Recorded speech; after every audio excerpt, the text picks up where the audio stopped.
Dios te salve María, llena eres de gracia, el Señor es contigo.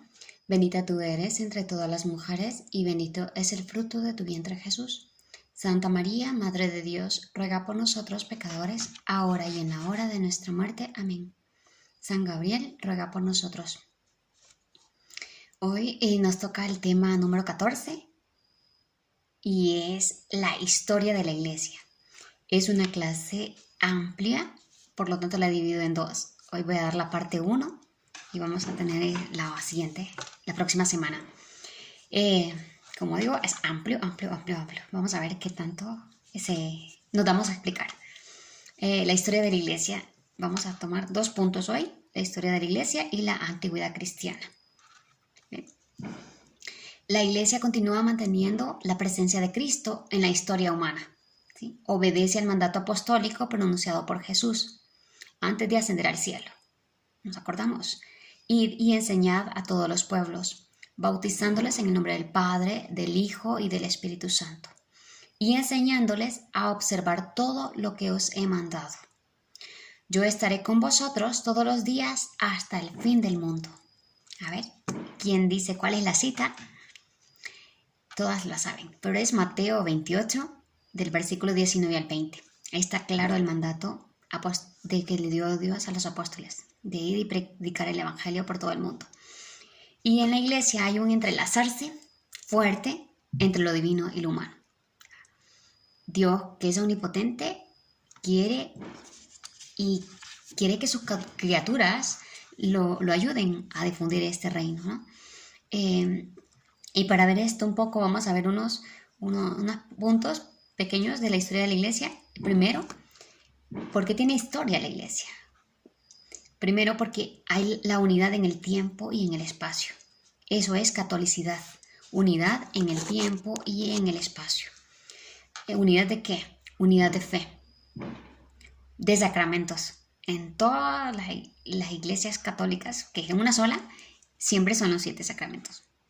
Siempre. O sea, las mismas lecturas, ya lo habíamos dicho, la misma misa, ¿no? Puede cambiar tal vez por el estilo, ¿no? Que tal vez en África danzan mientras bailan un poquito, pero es por la cultura. Pues sí, unidad de fe, unidad de sacramentos, unidad de jerarquía. Todos tenemos la misma cabeza, que es el Papa, ¿no? Vicario de Cristo en la tierra. Y eso viene por la sucesión apostólica, que me gustaría algún día habláramos un poquito de esto, ¿no? Así más a fondo y tener algún esquema para hacernos una idea de qué es lo que significa la sucesión apostólica. ¿Sí? Eso, la catolicidad es esa unidad en el tiempo y en el espacio. ¿Sí? También porque la Iglesia tiene historia, pues esa acción misionera. La Iglesia en todo tiempo y lugar ha aprovechado cualquier acontecimiento y fenómeno histórico para predicar el Evangelio. ¿Sí? Los primeros cristianos se mudaban de un lugar a otro y allí llevaban la fe. Que el otro era comerciante, pues cuando iba a comercializar telas, pues hablaba de Cristo, ¿no? O los esclavos le hablaban a otros esclavos.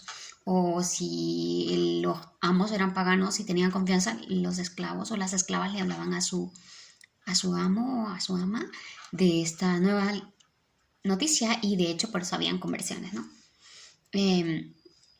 También la capacidad de la Iglesia que ha tenido a lo largo de la historia en cada generación de producir frutos de santidad de hombre de todo pueblo y condición. Cuando uno va estudiando un poquito la historia de la Iglesia, descubre, bueno, hay muchos santos, que esta palabra pues puede chocar algunas veces, pero es bonito si uno lee un poco los hechos de los apóstoles y todo eso, se hablaban de santos, saludes a los santos de no sé dónde, a los santos de no sé cuánto, decía San Pablo.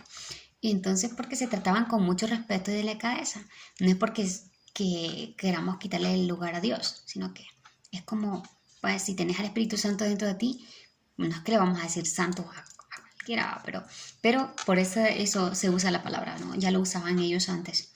Y siempre ha habido, bueno, hay reyes que son santos, esclavos que son santos, de todas las condiciones sociales, de todos, de todas. Médicos, niños, incluso, no sé, cuando uno va estudiando un poquito se descubre que hay de todo, ¿no? Y ahora que tenemos frecuente, muy cerca a este niño, Carlo Acutis, ¿no? Un jovencito adolescente, en todo tiempo y espacio, con una situación económica muy buena, y vemos a otro de todos los estilos, ¿no? Siempre la Iglesia ha producido esos frutos. Y el otro aspecto que la hace tener mucha historia es el llamativo poder de recuperación ante las crisis, ¿sí? A veces de mucha gravedad. La iglesia ha tenido muchas crisis, o sea, muchísimas crisis. Igual nosotros como personas tenemos crisis a lo largo de la vida, ¿verdad? Crisis existenciales, crisis personales, crisis laborales. De todos los aspectos también la iglesia ha tenido sus crisis. Y de hecho, pues a veces son obvias, porque los medios de comunicación, las noticias, las agrandan. Las cosas positivas ni las sacan, ¿no? Pero cuando hay una cosa negativa, que tal sacerdote, que tal no sé cuándo, lo agrandan y se hace una cosa, ¿no? Y cuando es de alguien XX, un artista, eso, ni mucho que se dice, ¿no? Pero cuando desde la iglesia, como el demonio está empeñado en destruirla, pues lo agrandan muchísimo. Pero la iglesia siempre sale a flote, ¿no? O sea, nunca se hunde esta barquita. Nunca, nunca. Las puertas del infierno no prevalecerán contra ella. Eso le prometió Dios cuando le dio las llaves a Pedro de la iglesia, ¿sí? Y el otro aspecto es la antigüedad cristiana. Bueno, ya antes, si vemos el Antiguo Testamento, pues esto viene de muchos miles de años antes, ¿no? De Abraham. Si buscamos atrás, son muchos años antes. Pasamos todos los profetas, los jueces y todo, llegamos hasta los precursores, hasta llegar a Juan Bautista. Todo esto es antes de Cristo, ¿no? Entonces, por eso tiene mucha antigüedad. Y de hecho, se dice que tiene que ver algo que ve la caída del Imperio Romano en el 476 antes de Cristo, ¿no? Porque venía esa nueva doctrina en la cual pues hablaba de la liberación. Había muchos esclavos y el emperador se tenía como una divinidad, un dios que se adoraba, y viene este cristianismo y todo esto y eso se quita, ¿no? Entonces también ya el emperador no era Dios, ¿no? O sea, nunca lo fue. Pero cuando ya viene esto y que dice que solo hay un Dios verdadero, ¿no? Y Él es una criatura, pues eso también influyó. Y ya desde el siglo I, el cristianismo comenzó a propagarse, ¿no? Después de que ya Jesús ascendió a los cielos y vino el Pentecostés y los apóstoles empezaron a predicar y a expandir la fe, pues comenzó a propagarse bajo la guía de Pedro y los apóstoles, ¿no? Ya en el siglo IV, más o menos el 15% eran cristianos en el Imperio Romano. Se imaginan, no sé cuántos habitantes tenía el Imperio Romano en ese momento, pero un 15% es un porcentaje grandísimo, ¿no? Y ya se fueron expandiendo, se fueron para Armenia, Arabia, Etiopía, Persia, India, imagínense. Un boom, ¿no? Una bomba atómica esto, ¿no? Y el imperio lo vio como un peligro, ¿no? El cristianismo lo vio como un peligro. Y es cuando se desata la persecución. No sé si han visto esas películas fuertes de cómo el circo máximo, cómo tiran los cristianos a los leones, a las fieras, a las vacas, o cómo los decapitan. Hacían de todo, ¿no? Los quemaban. Es porque lo miraban un peligro, ¿no? Ya en el año 313, el emperador Constantino, hijo del emperador Constancio, hijo de la emperatriz Santa Elena, que ella se convirtió por un esclavo, pues él fue más benévolo y ya permitió, le dio más libertad a la religión católica, aunque él no era cristiano. Ya fue con Teodosio I en el 379 al 395 que la nombró religión oficial de todo el imperio. ¿Okay? Y ya a finales del siglo IV los cristianos eran la gran mayoría de la población del imperio romano. O sea, esto es increíble. Y es así como donde empezaron. Después de esto, cuando ya había estabilidad, ya no había persecución, las crisis no son de afuera, las crisis empiezan desde dentro, las crisis internas. Aparecen herejías, ¿no?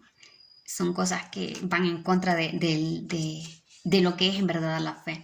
La cuestión arriana, ¿no? Arrio era un presbítero de Alejandría, Egipto. Viene con teorías poco heterodoxas, ¿no? Que no son ciertas. Y él empezó a negar la divinidad del Hijo y del Espíritu Santo, ¿sí? Hubo una turbación por más de 60 años con esto, y eso fue el resultado de que el primer concilio ecuménico. En la Iglesia Católica se hacen concilios cuando hay alguna crisis interna o cuando se quiere estudiar algún tema más a fondo, ¿no? Y fue el inicio, por una herejía de uno de sus mismos miembros, que empezó eso. Y después ya vinieron otros concilios. El primero fue el de Nicea en el 325 y después hubo otro concilio en Constantinopla en el 381. ¿Sí? Se condenó el arrianismo, por supuesto, y se declaró solemnemente la divinidad del Hijo. ¿Sí? Y ahí fue cuando se compuso el credo. No sé, todas hemos aprendido el credo cuando íbamos a hacer la primera comunión o tal vez antes. Creo en Dios Padre Todopoderoso, Creador del cielo y de la tierra. Hay dos versiones, una más corta y una más larga, ¿no? Pero depende de la que sepan. Pero fue allí donde se compuso el credo por primera vez para dejar muy claro que lo que estaba diciendo Arrio estaba mal. ¿sí? Aunque el arrianismo sobrevivió hasta el siglo VII, ¿no? Porque estos llegaron hasta los pueblos germánicos, ¿no? Fueron a difundir sus ideas torcidas. Pero ayudó a reafirmar nuestra fe. Y ya en el siglo V vinieron otras herejías cristológicas, ¿no? Cuando hablamos de cristológicas, que el centro es Jesucristo, ¿no? Que ya se sañan contra Jesús.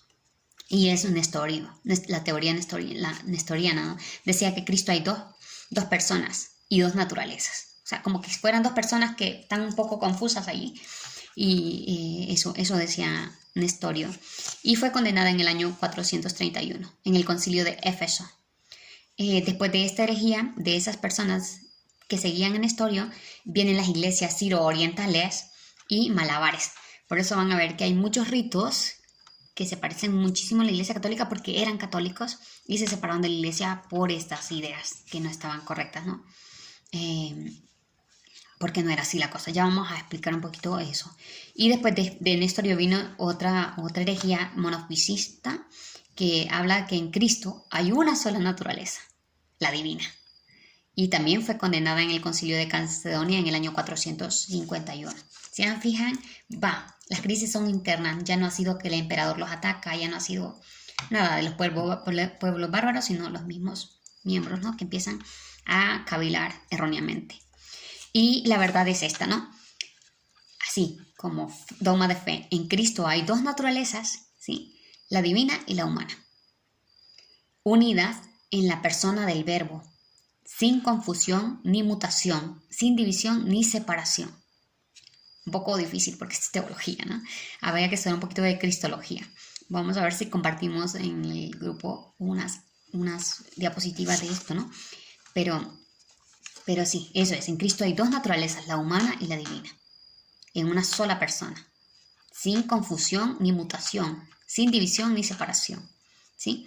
Y de estos monofisistas que estaban equivocados, de que hablaban que solo había una naturaleza, vienen otras iglesias. No sé si las han escuchado, las coptas, las occidentales, las iglesias armenas y etiópicas, todas totalmente separadas de la iglesia católica. Tienen su propia jerarquía, su propia estructura.